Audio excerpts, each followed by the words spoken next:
अस्सलाम वालेकुम dear students. जी, आज जो हम लेक्चर पढ़ेंगे वो है हमारे पास पर्सनालिटी डिसऑर्डर। पर्सनालिटी डिसऑर्डर क्या होता है, पर्सनालिटी डिसऑर्डर में कौन से 3 क्लस्टर्स आ जाते हैं, क्लस्टर ए, बी और सी। वो हम डिसऑर्डर आज के लेक्चर में जो है वो इन डिटेल में देखेंगे। लेक्चर स्टार्ट करने से पहले एज यूजुअल आप लोगों के लिए एक छोटी सी इमेज दिखाया गया जो बेसिकली 2 तरह की पर्सनालिटी को शो करता है, एक ऑप्टिमिस्टिक पर्सनालिटी को, दूसरी पेसिमिस्टिक पर्सनालिटी को। अब आप देख सकते हैं आप में से कुछ ऐसे लोग होंगे जिनको ये पिक्चर देख के फ़ोन सबसे पहले डोनट नज़र आया होगा, और कुछ ऐसे लोग होंगे जिनको सिर्फ होल नज़र आएगा। इसी तरह हमारी ज़िंदगी में बहुत सारे लोग होते हैं, हमारे इर्द गिर्द जो है बहुत सारे ऐसे लोग होते हैं जो ज़िंदगी में उन चीज़ों को देखते हैं जहाँ कोई लैकिंग है, जहाँ कमी है, नहीं वो नाउम्मीद ज़्यादा होते हैं, पेसिमिस्टिक ज़्यादा होते हैं। तो इर्द गिर्द की जो रंगीनगी है, इर्द गिर्द के जो कलर्स हैं उन पर फोकस कम करते हैं, सब उस चीज़ पर फोकस करते हैं जहाँ पे वो रंग या वो कलर्स जो है वो नहीं है, दे आर पेसिमिस्टिक। और जो है वो लोग जो है वो होल को नहीं देखते, वो इर्द गिर्द जो कलर्स हैं लाइफ में उनको जो उन पर फोकस ज़्यादा करते हैं, उनको जो है वो ज़्यादा आप कह लो बिग करके जो है वो व्यू करते हैं, दे आर ऑप्टिमिस्टिक। चलिए जी, अब स्टार्ट करते हैं अपना प्रॉपर तरीके से लेक्चर। सबसे पहले हमारे पास आ जाता है पर्सनैलिटी। पर्सनैलिटी की डेफिनेशन बताइए कि personality can be defined as an ingrained enduring pattern of behaving. Ingrained कहते हैं इम्बेडेड, जो डीपली इम्बेडेड हुआ है, जिसको चेंज करना मुश्किल हो। एंडोरिंग जो परसिस्टेंट हो, मुसलसल हो। पैटर्न ऑफ बिहेविंग यानी वो हमारे पैटर्न ऑफ बिहेविंग जिनको चेंज करना इतना आसान नहीं होता, वो हमारी पर्सनैलिटी को डिफाइन करते हैं या वो हमारी पर्सनैलिटी को बनाते हैं। एंड रिलेटिंग टू सेल्फ, हम खुद को किस तरीके से जो है वो कौन से भी वो बिहेवियर जिनके थ्रू हम खुद को जो है वो शो करते हैं, या किस तरीके से जो है वो सेल्फ को हम अपने आप को दूसरों के साथ रिलेट करते हैं, एनवायरनमेंट के साथ रिलेट करते हैं, एनवायरनमेंट में जो चीज़ें हैं, जो दूसरे लोग हैं उनको किस तरीके से परसीव करते हैं, उनकी तरफ हम अपना एटीट्यूड कैसे शो करते हैं, उनकी तरफ अपनी इमोशन को किस तरीके से एक्सप्रेस करते हैं, वो सारे पैटर्न ऑफ बिहेविंग जो है वो आपके आ जाते हैं पर्सनैलिटी में। आगे आ जाए तो बताया कि these behaviour and characteristic are consistent across a broad range of situation. Normally जो हमारी ingrain enduring pattern of behaving होती हैं ये कंसिस्टेंट होती हैं, बहुत सारी ऐसी सिचुएशन में होते हैं जहाँ पे हम सेम जो है वो कैरेक्टरिस्टिक ऑफ बिहेवियर जो है वो शो कर रहे होते हैं, उनको चेंज करना इतना आसान नहीं होता। और बहुत सारे पर्सन ऐसे होते हैं, या बहुत सारी दफ़ा हम ऐसा होता है कि हम अपनी पर्सनैलिटी की इन सारे बिहेवियर या कैरेक्टरिस्टिक से कॉन्शियसली अवेयर भी नहीं होते कि हम जो है इस पर्टिकुलर इवेंट में, सिचुएशन में जो है वो इस तरीके से बिहेव कर रहे होते हैं। आगे आ जाओ तो फैक्टर्स बताया हुआ है कि many factor influence the personality. 2 तरह के फैक्टर्स का यहाँ जिक्र किया, एक बायोलॉजिकल एंड जेनेटिक फैक्टर और दूसरे एक्वायर्ड फैक्टर। अब बायोलॉजिकल एंड जेनेटिक फैक्टर जैसे नाम इंडिकेट करा है, जो हेरिडिटी होते हैं, माँ बाप से जो हमें खसूसियात ट्रांसफ़र होती हैं। जैसे अगर किसी के पेरेंट्स जो हैं वो इमोशनली ज़्यादा स्ट्रॉन्ग है तो आगे बच्चे भी वैसे ही इमोशनली ज़्यादा स्ट्रॉन्ग हो गए। अगर किसी के पेरेंट्स का आईक्यू लेवल ज़्यादा है तो आगे बच्चों का भी जो है वो आईक्यू लेवल जो है वो वैसे ही होगा।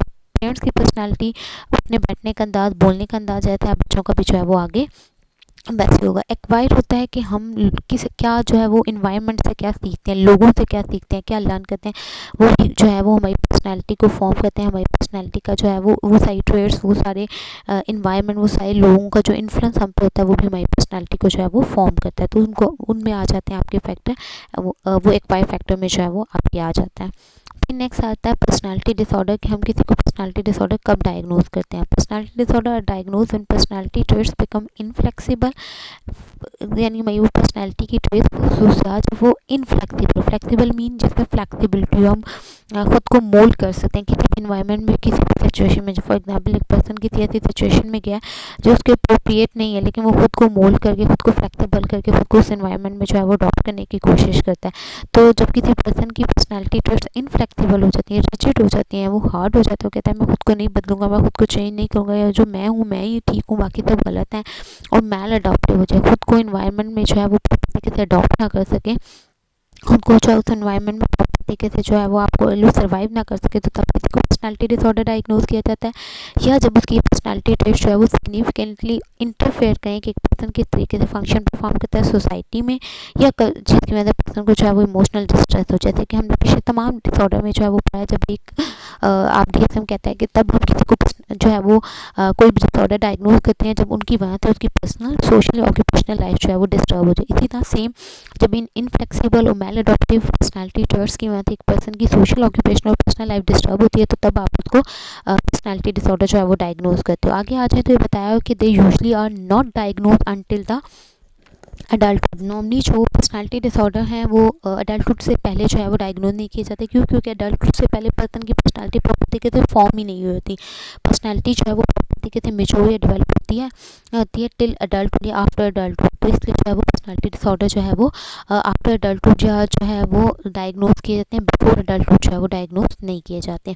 आगे आ जाए तो ये कुछ कैरेक्टरिस्टिक बताई हैं पर्सनैलिटी डिसऑर्डर के लोगों की कि इंडिविजुअल हैव आइडेंटिटी प्रॉब्लम, यानी जिनको पर्सनैलिटी डिसऑर्डर होते हैं दे आर ईगोसेंट्रिक होते हैं, उनके अंदर ईगोसेंट्रिज्म होते हैं, यानी वो कहते हैं जो हम कह रहे हैं वही सब सुने, या जो हम कह रहे हैं वही ठीक है, बाकी सारे जो है वो गलत हैं। And being self centre, self love ज़्यादा होते हैं, अपने बारे में कंसर्न ज़्यादा होते हैं, कॉन्शियस ज़्यादा होते हैं, अपनी ज़रूरियात अपनी नीड्स का ख्याल रखते हैं, दूसरों को का बिल्कुल ख्याल नहीं होता, उनके ख्याल में दूसरे जाएँ बाहर में बस उनका मतलब जो है वो पूरा हो। And their sense of self esteem come from gaining power or pleasure that is often at the expense of other, यानी उनको खुशी आप कह लो या उनको पावर मिलती जो है वो उनको सेल्फ स्टीम रेट तब होती है जब जो है उनको कोई पावर मिले, या उनको जो है जब कोई प्लेजर मिले, कोई खुशी मिले, तो उससे उनकी सेल्फ स्टीम जो है वो रेज होती है। और समटाइम जो है वो ये पावर या प्लेजर गेन करते हैं दूसरों की जो है वो आप कह लो दूसरों की ज़रूरियात को, दूसरों की नीड्स को जो है वो सबसाइड करके, या दूसरों का ख्याल या एहसास किए बगैर वो सिर्फ अपनी प्लेजर को ढूंढते हैं, या होता है उनको सिर्फ पावर मिले, दूसरों का अगर नुकसान होता है तो भले हुए। They behaviour often fail to conform to the cultural social and legal norm. इस तरह के पेशेंट के जो इस तरह के लोगों के जो पर्सनैलिटी डिसऑर्डर के लोग उनके बिहेवियर नॉर्मली जो सोसाइटी या कल्चर के अकॉर्डिंग होते हैं, उनके जो कल्चर के अकॉर्डिंग प्रॉपर बिहेवियर होना चाहिए वैसे नहीं होता उनका, जो अकॉर्डिंग टू लीगल नॉर्म जो उनके नॉर्म्स फॉलो करना चाहिए वो फॉलो तरीके से नहीं करते हैं। They are motivated by personal gratification, उनको होता है कि बस हमारी पर्सनल सेटिस्फेक्शन हो। इस तरह के लोग बहुत सारे इलीगल जो है वो काम में, इलीगल एक्टिविटीज़ में इन्वॉल्व होते हैं, जैसे कि आगे हम देखेंगे। एंटी सोशल पर्सनैलिटी डिसऑर्डर के लोग, एंटी सोशल पर्सनैलिटी के डिसऑर्डर के लोग दूसरों की जो है वो मतलब हर इलीगल या इन जो है वो आप कह लो एंटी सोशल जो है वो टास्क करेंगे या काम करेंगे, जैसे चोरी करेंगे, डकैती करेंगे, और वो नहीं सोचेंगे कि इस चोरी या डकैती करने से जिनकी हम करें उन पर क्या गुजरेगी, या वो किस जो है वो क्राइसिस या प्रॉब्लम से गुजरेंगे। पर उनको होता है कि हमारी सेटिस्फेक्शन पूरी हो, हमारी नीड पूरी हो, दूसरों के लिए जो है वो कोई जो है वो एहसास नहीं करते। तो उनका बिहेवियर नॉर्मली जो है वो इस तरीके का होता है, जो एंटी सोशल होता है या इलीगल जो है वो एक्ट्स में ज़्यादा इन्वॉल्व होते हैं। रिलेशनशिप की बात की जाए तो इस तरह के लोगों के रिलेशनशिप दूसरों के साथ वो भी डिसफंक्शनल होते हैं, यानी फंक्शनल नहीं होते, प्रोडक्टिव नहीं होते। कैरेक्टराइज बाय डिसीट, अगर उनके साथ किसी के साथ उनके रिलेशनशिप भी है तो वो दूसरों को चीट कर सकते हैं, दूसरों को फोर्सफुली जो है वो कोई काम कर सकते हैं, इंटिमिडेशन या डरा धमका के धमकी दे के कि हाँ ये कर लो तो वरना ये हो जाएगा ये हो जाएगा। तो इस तरह के लोगों के जो है वो फंक्शन जो है रिलेशनशिप जो है वो डिसफंक्शनल होते हैं। पर आ जाए तो they are not capable of mutual and intimate relationship.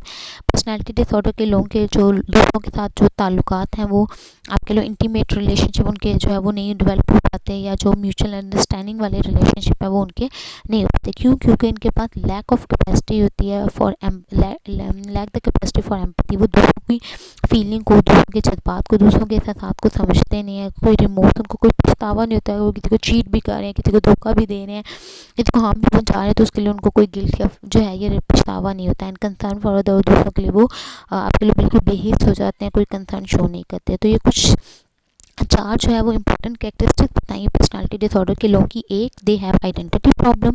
Second, कि इनके बिहेवियर जो है वो जो है जो according to cultural social legal norms है उनके अकॉर्डिंग टू नहीं होते। रिलेशनशिप इनके डिसफंक्शनल होते हैं। और फोर्थ जो है वो इनके अंदर लैक ऑफ कैपेसिटी होता है, they have lack capacity for the empathy, remote and concern for others. आगे आ जाए तो जो है वो ये नेक्स्ट कुछ मैल अडॉप्टिव और डिसफंक्शनल जो है वो पर्सनैलिटी ट्रेट्स बताई हैं जो एक पर्सन के अंदर जो है वो प्रेजेंट जो है वो हो सकती हैं। पर्सनैलिटी ट्रेट्स जो है वो बताएं, इसमें सबसे पहले आ जाता है कि जो पर्सनैलिटी डिसऑर्डर के लोग होते हैं उनके अंदर ये प्रेजेंट होती है। सबसे पहले नेगेटिव बिहेवियर होता है टूवर्ड अदर, यानी वो दूसरों को मैनिपुलेट कर सकते हैं अपने मतलब के लिए। वो किसी को भी कोई कहानी सुना सकते हैं, कुछ झूठ वगैरह बोल सकते हैं, उनको यूज़ कर सकते हैं। डिसऑनेस्ट होते हैं, डिसीटफुल होते हैं, धोखा देते हैं, झूठ बोलते हैं। एंगर, हॉस्टिलिटी, एक कैरेक्टरिस्टिक बताइए, आपको पेपर में क्वेश्चन आ सकता है कि मैल अडॉप्टिव और डिसफंक्शनल पर्सनैलिटी ट्रेट्स कौन कौन सी हैं that lead to personality disorder. Anger या हॉस्टिलिटी इनका बिहेवियर, दुश्मनी वाला इनका एटीट्यूड हो सकता है। इरिटेबल या लेबाइल मूड होते हैं, फ्रीक्वेंटली चेंज होते हैं, अभी कुछ होते हैं 2 मिनट बाद कुछ और हो जाते हैं। लैक ऑफ गिल्ट और रिमोट, उनको कोई पछतावा नहीं होता, कोई गिल्ट नहीं होता किसी को हार्म पहुंचा के। इमोशनली कोल्ड होते हैं, यानी बेहिस होते हैं, कोई फीलिंग नहीं होती उनके अंदर। कोई उनके सामने रो भी रहा है तो दे डोंट केयर जो है वो। अनकेयरिंग होते हैं, इम्पल्सिविटी ज़्यादा होते हैं, इम्पल्सिव बिहेवियर ज़्यादा होता है। डिस्ट्रैक्टेबिलिटी, फोकस नहीं कर पाते, प्रॉपर तरीके से जजमेंट पूरी होती है। राइट एंड रॉन्ग में डिफरेंशिएट नहीं कर पाते, इररिस्पॉन्सिबल होते हैं, not account for own action. अगर उनको कोई एक्ट किया तो उसके लिए जो है वो खुद को जवाबदार नहीं कर समझते, या खुद को नहीं समझते कि हाँ हमारी वजह से हुआ है, हम इसमें जो है वो गलत थे। रिस्क टेकिंग ज़्यादा होते हैं, नहीं आगे हम देखेंगे कि एंटरप्रेन्योरशिप पर्सनालिटी में लोगों का बिहेवियर जो है वो रिस्क टेकिंग ज़्यादा होता है, थ्रिल सीकिंग बिहेवियर ज़्यादा होता है। रिस्क की जितने भी एक्ट्स होते हैं वो परफॉर्म करते हैं जिससे उनको सिर्फ खुशी मिलती है, जैसे वन व्हीलिंग वगैरह, या कहीं चोरी करके, डकैती करके, या दूसरों को हार्म पहुंचा के, दूसरों को तकलीफ पहुंचा के, सारे उनके थ्रिल सीकिंग जो है वो, जिससे उनको खुशी मिलती जो है वो मिलती है। मिसट्रस्ट होता है एग्जीबिशन, जिसमें जो है वो खुद कोई आप कह लो दूसरों को सामने जो है वो आप कह लो प्रोमिनेंट करके दिखाते हैं। एग्जीबिशन होता है ना, जैसे डिस्प्ले करना, इस तरीके से जो है वो उनको जो है वो दूसरों की तवज्जो या टेंशन जो है वो गेन करना ज़्यादा वो चाहते हैं, पसंद करते हैं। इंटाइटलमेंट होती है, डिपेंडेंसी, इनसिक्योरिटी उनके अंदर जो है वो ज़्यादा होती है, दूसरों पे जो है वो डिपेंडेंट जो है वो ज़्यादा हो सकते हैं। इनसिक्योरिटी उनको जो है वो दे आर इनसिक्योर। आगे हम एक डिपेंडेंट पर्सनालिटी डिसऑर्डर देखेंगे जिसमें आप देखेंगे कि जो है वो इतना कि लोग दूसरों पे डिपेंड ज़्यादा करते हैं, उनको होता है कि नहीं हम अकेले कुछ नहीं कर सकते, उनको जो है वो हर हाल में जो है वो दूसरों का जो है वो साथ है, दूसरों की जो है वो ज़रूरत जो है वो हर वक्त जो है वो चाहिए, तो उस लिहाज से जो है वो सिक्योर फील नहीं करते। कोई लव वन या वो पर्सन जिसके साथ वो जिससे ज़्यादा डिपेंडेंट होते हैं, वो जैसे ही उनसे दूर जाता है तो दे फील इनसिक्योर। फिर नेक्स्ट आ जाता है आपके पास एक्सेंट्रिक परसेप्शन के साथ उनकी परसेप्शन जो है वो एक्सेंट्रिक जो है वो हो सकती है। एंटाइटलमेंट में जो है वो उसके साथ इनका ग्रैंडियोर बिहेवियर आ जाता है। एंटाइटलमेंट में मीन आ जाता है कि मतलब वो समझते हैं कि हम ही पर्टिकुलर सब कुछ है, हमें जो है वो सारी अटेंशन तवज्जो गेन मिले, या हमें जो है वो लोग रिस्पेक्ट दें प्रॉपर तरीके से, यानी उनका राइट है कि उनको जो है वो सारी चीज़ें मिलें। भी नेक्स्ट आ जाता है आपके पास पर्सनालिटी डिसऑर्डर। बताया कि नॉर्मली लॉन्ग लास्टिंग होते हैं क्योंकि personality characters do not change easily, यानी ये लंबे होते हैं इनको, क्योंकि हमने पीछे बात की कि एंडोरिंग पैटर्न ऑफ बिहेविंग होते हैं, यानी वो डीपली एम्बेडेड ट्रेट्स होती हैं, उनको चेंज करना इतना आसान नहीं होता है। इसलिए वो लोग जिनको पर्सनालिटी डिसऑर्डर है वो continue to behave in they similar way even when their behaviour cause them difficult और डिस्ट्रेस, यानी इवन उनको उसकी वजह से प्रॉब्लम हो रही होती है, डिफिकल्टी होती है, बट वो खुद को चेंज करने के लिए, मॉडिफाई करने के लिए विलिंग नहीं होते। कोई स्पेसिफिक मेडिकेशन नहीं है पर्सनालिटी डिसऑर्डर को ट्रीट करने के लिए या पर्सनालिटी को अल्टर करने के लिए। सिर्फ थेरेपीज हैं जो डिज़ाइन की जा सकती हैं, जो सिर्फ हेल्प कर सकती हैं लोगों को कि जो है वो खुद में चेंज ला सकें या खुद में थोड़ी बेहतरी ला सकें, कर सकें, अपने बिहेवियर को थोड़ा सा अडॉप्टिव कर सकें। सम पीपल जो पर्सनालिटी डिसऑर्डर के साथ होते हैं वो बिलीव करते हैं कि इनके problem stem from others of the world in general, यानी उनको लगता है कि दूसरों की वजह से उनकी लाइफ में प्रॉब्लम है, वो दूसरों की वजह से ऐसे बिहेव करें, उनका अपना कोई कसूर नहीं है। They do not recognise they own behaviour at the source of difficulty, वो अपने बिहेवियर को सोर्स ऑफ डिफ़िकल्टी नहीं समझते। इसी वजह से वो लोग जिनको पर्सनालिटी डिसऑर्डर होता है उनको ट्रीट करना डिफिकल्ट होता है, which may be frustrating for the nurse और अदर केयर गिवर के लिए एज वेल एज फैमिली और फ्रेंड्स के लिए भी जो है वो उनको मैनेज करना या उनको ट्रीट करना जो है वो डिस्ट्रेसिंग हो सकता है। आगे आज में तो ये डायग्नोसिस बताया कि जो डायग्नोज हम करते हैं पर्सनालिटी डिसऑर्डर को, वो हम कब डायग्नोज करते हैं जब पर्सन एग्जिबिट करता है enduring pattern that deviate from cultural expectation, ऐसे बिहेवियर जो है वो शो करें जो डीपली एम्बेडेड हो, जिसको चेंज करना मुश्किल हो, और जो डेविएट करें एक कल्चरल, एक सोसाइटी की जो नॉर्म है उससे जब वो डेविएट करें in two or more of the following area, इन चार में से दो या दो से ज़्यादा एरियाज में जब वो पर्सन जो है वो डेविएट करे तो तब उसको जो है वो डायग्नोज किया जाता है। पहले उसकी कॉग्निशन कि वो लोगों को कैसे परसीव करे है, खुद को कैसे इंटरप्रेट करे है, सिचुएशन को कैसे इंटरप्रेट करे, इवेंट्स को कैसे, जब उसमें कोई प्रॉब्लम आएगा। सेकंड इफेक्ट्स, वो किस तरीके से अपने इमोशन को जो है वो उसकी इमोशन की इंटेंसिटी क्या आती है, उसमें कितनी लाइबिलिटी यानी कितनी फ्रीक्वेंटली वो चेंज हो रहा है अकॉर्डिंग टू सिचुएशन, उसके इमोशनल रिस्पॉन्स अप्रोप्रिएट हैं यानी उसकी रेंज क्या है।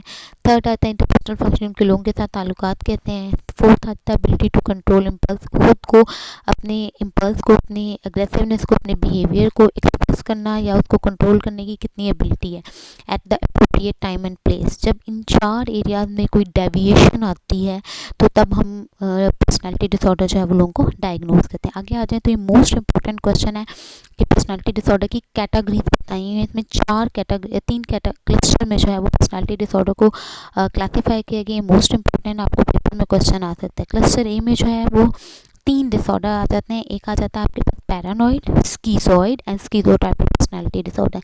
इसमें ये ओवरऑल इनकी कैरेक्टरिस्टिक्स बताई हैं कि इस डिसऑर्डर में, इन तीनों डिसऑर्डर के अंदर जो लोग होते हैं उनका बिहेवियर ज़्यादा ऑड और एक्सेंट्रिक होता है, यानी अजीबो गरीब होता है, उसमें कोई कंसिस्टेंसी जो है वो नहीं होती। अतः इंडिविजुअल वो किस तरह का अजीबोगरीब होता है वो आगे हम जो है वो इन डिसऑर्डर में डिस्कस करते हैं। क्लस्टर बी में आ जाए तो इसमें जो है वो लोग आ जाते हैं जो ड्रामेटिक ज़्यादा होते हैं, इमोशनल ज़्यादा होते हैं एंड इरेटिक जो है वो ज़्यादा होते हैं कि उनमें जो है वो कभी अभी कुछ है, अभी थोड़ी देर बाद जो है वो कुछ और हो जाएंगे।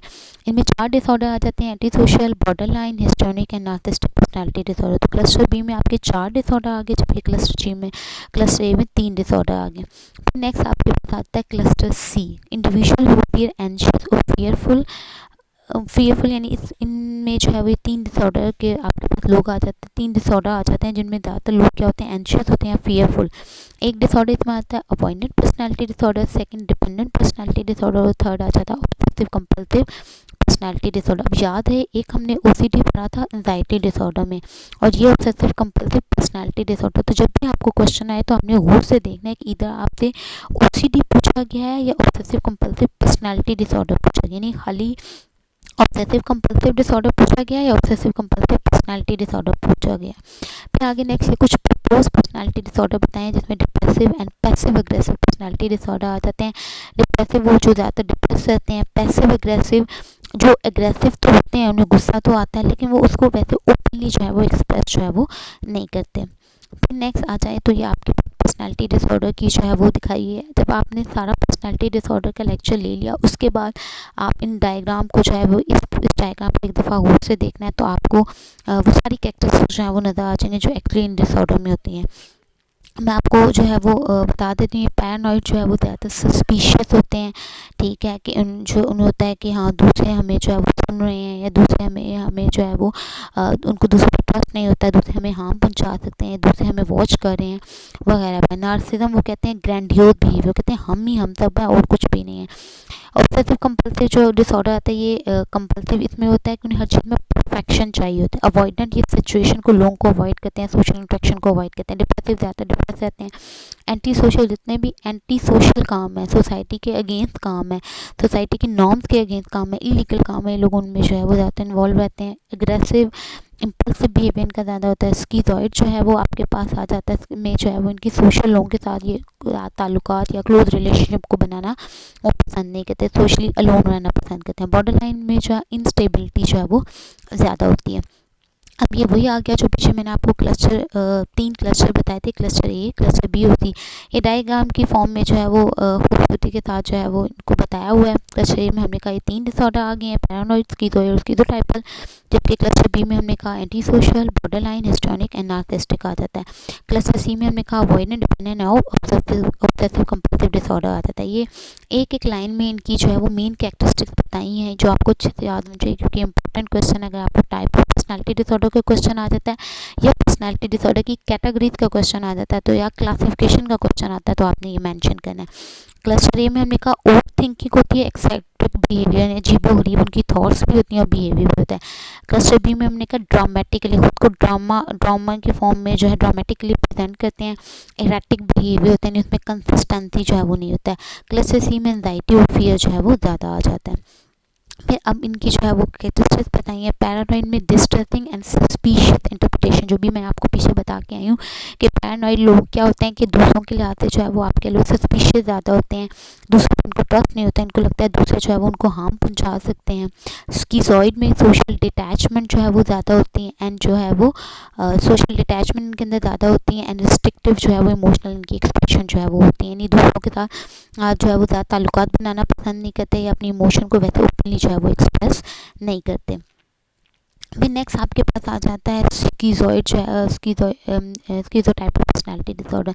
स्किज़ोटाइपल पर्सनालिटी डिसऑर्डर में सोशल डिस्कम्फर्ट जो है वो आ जाती हैं, कॉग्निटिव जो है वो आपके पास डिस्टॉर्शन आता है, बिहेवियर जो है वो एक्सेंट्रिक, यानी ये दूसरों के साथ क्लोज रिलेशनशिप में कंफर्टेबल नहीं होते। कॉग्निटिव डिस्टॉर्शन में इनके अंदर हेलुसिनेशन, डिल्यूशन प्रेजेंट हो सकते हैं। बिहेवियर एक्सेंट्रिक, यानी इनके जो है वो जो बिहेवियर होते हैं वो स्ट्रेंज हो सकते हैं, अजीब-ओ-गरीब जो है वो हो सकते हैं।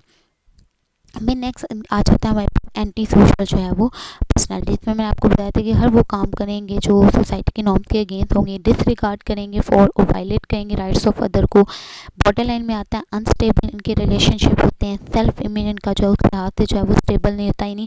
अभी जो है वो ये कहते हैं कि हम सब कुछ कर सकते हैं, 2 मिनट बात करते हैं हम कुछ नहीं कर सकते। अभी ये कहेंगे कि दूसरों के साथ हमारे ताल्लुकात बड़े खुशगवार हैं, 2 मिनट बात करेंगे हमारे दूसरों के साथ ताल्लुकात अच्छे नहीं।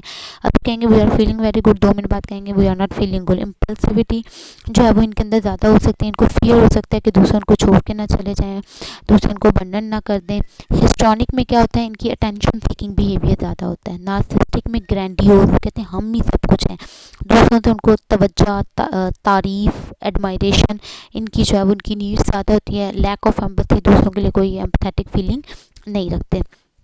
अवॉइडेंट में आ जाता है सोशली इनहिबिटेड, जो है वो इनकी फीलिंग सोशली मतलब वो ये अवॉइड करते हैं, लोगों को ज़्यादा उनके साथ घुलना मिलना पसंद नहीं करते। Hypersensitivity to negative evaluation, किसी ने कुछ कह दिया तो उस पर जो है वो बहुत ज़्यादा सेंसिटिव होते हैं, उसके लिए उसको बड़ा दिल पे ले लेते हैं। डिपेंडेंट, ये सबमिसिव बिहेवियर होते हैं, जिनके पे ये डिपेंडेंट होते हैं उनके साथ बड़ा फॉर्म ऑफ बर्दारी का उनके साथ बिहेवियर शो करते हैं। वो कहते हैं जो वही सब कुछ है, भले वो गलत हो फिर भी वो उनकी ताबेदारी करेंगे, उनकी सारी चीज़ें ज़रूरी करेंगे, उनकी बात मानेंगे, क्योंकि उनको लगता है अगर उन्होंने उनको छोड़ दिया तो ये सर्वाइव नहीं कर सकते, ये जिंदा नहीं रह सकते। Need to be taken care of, तो उनको हर वक्त उनकी तवज्जो केयर की ज़रूरत होती है। डिपेंडेंट पर्सनालिटी डिसऑर्डर में ऑब्सेसिव कंपल्सिव में होता है preoccupation with orderliness, perfection and control, हर चीज़ में इनको परफेक्शन चाहिए होता है, हर चीज़ इनको ऑर्डर में चाहिए होती है, तरतीब में चाहिए होता है। ये जो ऑब्सेसिव पर्सनालिटी डिसऑर्डर के लोग होते हैं नॉर्मली ये कोई प्रोजेक्ट टाइम पे कंप्लीट नहीं कर सकते, क्यों? क्योंकि ये कहते हैं डेडलाइन पे कहते हैं नहीं अभी सही नहीं है, उसमें और बेहतरी आ सकती है, और बेहतरी आ सकती है। इस तरह के लोग किसी के साथ मिल के काम नहीं कर सकते, क्योंकि ये कहते हैं अगर किसी के हमने मिल के काम किया हमारा काम ख़राब कर देगा, वो परफेक्ट काम नहीं हो पाएगा। तो इस लिहाज से इनको हर चीज़ में परफेक्ट, इतना के लोगों की अगर मार्क्स 99 आ गए हैं तो वो इस बात पर रो रहे होंगे 1% जो है वो कम क्यों है। तो ये आ जाती है कुछ कैरेक्टरिस्टिक आपकी ऑब्सेसिव कंपल्सिव पर्सनालिटी डिसऑर्डर की। अब मैं आपको एक एक वर्ड में सारे डिसऑर्डर की कैरेक्टरिस्टिक्स बताती हूँ जो आपने याद रखना है। पैरानोइड, सस्पिशियस एंड डिस्टर्ब, दूसरों पे जो है वो ट्रस्ट नहीं होता, सस्पिशियस की शक वाला होता है कि कोई उनको हार्म ना पहुंचा दे। स्कीज़ोइड में आ जाता है सोशल डिटैचमेंट, लोगों के साथ घुलना मिलना पसंद नहीं करते। स्कीज़ोटाइपल में आता है क्लोज रिलेशनशिप के साथ कंफर्टेबल नहीं होते। एंटी सोशल में नाम इंडिकेट करा, अगेंस्ट सोसाइटी नाम एक्ट करेंगे। बॉर्डर लाइन मीन अनस्टेबिलिटी, एक लफ्ज़ आपने याद रखना है कि इनकी अनस्टेबिलिटी होती है रिलेशनशिप में भी, सेल्फ इमेज में भी, अफेक्ट में भी जो है वो उनकी अनस्टेबिलिटी नहीं होती है। स्ट्रॉनिक अटेंशन सीकिंग ज़्यादा, नार्सिसिस्टिक में ग्रैंडियोज ज़्यादा होता है। अवॉइडेंट में जो है वो लोगों को अवॉइड करते हैं, डिपेंडेंट दूसरों पे ज़्यादा डिपेंड करते हैं, सबमिसिव बिहेवियर ज़्यादा होता है। ऑब्सेसिव कंपल्सिव में जो है वो उनको होता है कि हर चीज़ में उनको परफेक्शन जो है वो चाहिए। नेक्स्ट आपके पास आ जाता है ये कुछ सिम्टम्स बताइए पर्सनालिटी डिसऑर्डर की। इम्पल्सिव एंड रिस्की बिहेवियर होता है, अब आप बता सकते हो कि एंटी सोशल पर्सनालिटी डिसऑर्डर में सिम्टम ज़्यादा प्रोमिनेंट होती हैं। अनस्टेबल सेल्फ परसेप्शन, ये बॉर्डर लाइन पर्सनालिटी डिसऑर्डर के अंदर ये सिम्टम ज़्यादा प्रोमिनेंट होती है। डिफिकल्ट रिलेशनशिप, ये स्कीज़ोइड में भी हो सकते हैं। स्कीज़ोटिपिकली ओवरऑल सारी पर्सनालिटी डिसऑर्डर में उनके रिलेशनशिप जो है वो डिफिकल्ट हो सकते हैं। मूड स्विंग उनको हो सकते हैं। पैरानोया जो है वो हो सकता है, जिसमें जो है वो सस्पिशियस मिस्ट्रस्ट की फीलिंग ज़्यादा हो सकती है। वोलाटाइल बिहेवियर हो सकता है उनका, जो है वो निगलेक्टेड हाइजीन हो सकती है। कॉग्निटिव इम्पेयरमेंट हो सकती है। सब्सटेंस अब्यूज़ जो है वो डिसऑर्डर, सब्सटेंस अब्यूज़ कर सकते हैं वो। सेल्फ इंजरी, ये जो है specifically border line personality disorder के अंदर सिम्टम ज़्यादा प्रोमिनेंट होते हैं, जिसमें सेल्फ म्यूटिलेशन कहते हैं, वो खुद को हार्म पहुँचाते हैं। सुसाइडल बिहेवियर जो है वो उनके अंदर हो सकता है। इसके साथ जो है वो ये मैंने आपको एक ओवरव्यू दिया पर्सनालिटी डिसऑर्डर का, उसकी सिम्टम्स हमने डिस्कस की, क्लासिफिकेशन डिस्कस की। नेक्स्ट लेक्चर में इंशाल्लाह हम एटियोलॉजी को देखेंगे और ट्रीटमेंट को देखेंगे कि पर्सनालिटी डिसऑर्डर की एटियोलॉजी क्या है और जो है वो हम किस तरीके से जो है उनको ट्रीट करते हैं। Thank you.